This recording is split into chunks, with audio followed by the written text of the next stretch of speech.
The second day. We play cricket same as always. But how did I get to this place? This place that defies all logic. It seems so alien. There wasn't a portal to a different dimension. There wasn't anyone telling me that I'm delusional. It's as if nothing was before this, and there is only this place, where I am stuck. You don't expect this sort of thing to just happen, without any beginning, without any logic, and with seemingly no ending. It doesn't make sense. It's getting dark now. It's gonna be a foggy one. I'm in one of those houses of that so-called village. Not sure how I got here. There are a lot of people here. They are not happy. They seem like they don't have a single grain of smile in their faces. There's a child in the room too. The same impression on her face. Everyone looks like they're in deep dread. But they aren't scared, just depressed. The child draws something on a little piece of paper and shows it to one of the elders. She praises the child in a mixture of smiling and crying. It's like something bad will happen, and she doesn't want the child to know about the inevitable horror that's to come. She shows me the drawing. She says, "Isn't it so accurate?" She looks serious, as does everyone else in the room. It's like everybody thinks that the drawing is actually realistic. They aren't just appreciating the kid's drawing. It's more than that. It's like they think the figure of the drawing is realistic down to the last line, down to the last curve. They're looking at me. Everybody looks at me with the kind of expression on their face that says, "You have no idea," and that you're lucky to have no idea of what's to come before it happens. I sit at the corner of the room, waiting, just like everyone else. It gets completely dark. The windows of the house are bright, because the fog is glowing with the moonlight. Someone is holding the child, covering her eyes and saying prayers. I look at the other people. They are dreading. But for what? I look at the window behind me. They were right. The drawing was realistic. It's running, just like in the drawings. It runs in straight through a wall, and exits out the other end through a wall. The house falls apart. They're running outside, all over the place, running through the fog. The house is in pieces. The people are nowhere to be seen. Not even a drop of blood.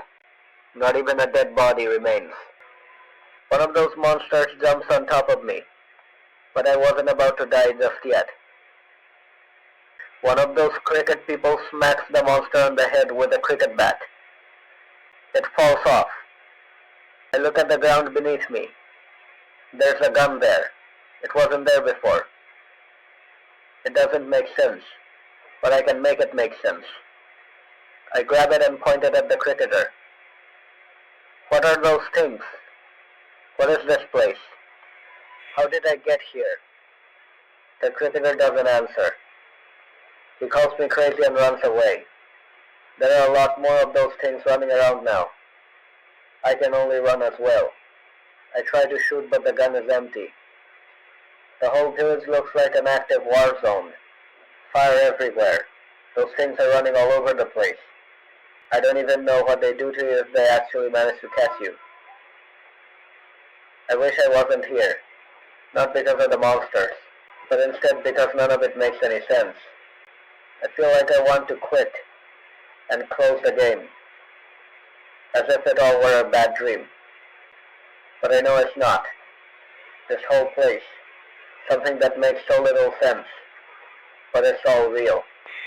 I am surrounded by fog, can barely see a thing. All of a sudden, the white glow of the fog is replaced by red. The noise has stopped. There are no more monsters or houses or people. Just red fog everywhere. I think I can see the bottom of the hill. Just a portion of land that slowly elevates. I walk towards it by walking through red fog, as if walking through the gaseous form of blood. The fog is thinner at the top of the hill. I look around.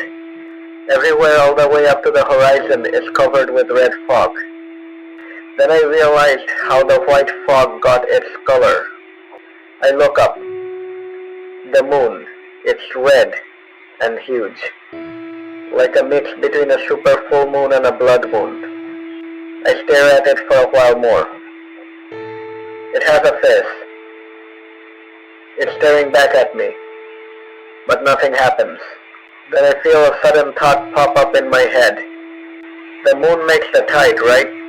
I wonder how big of a tide a moon this big would make. I look in front of me. It's a wave. One of the silky ones, without the bubbles and foamy bits. It's rising out of the fog. It's like a tsunami. It's headed straight at me. It's red, like moon, like the sky, like the fog, like blood. There's something inside it, swimming like a shark. It's a face.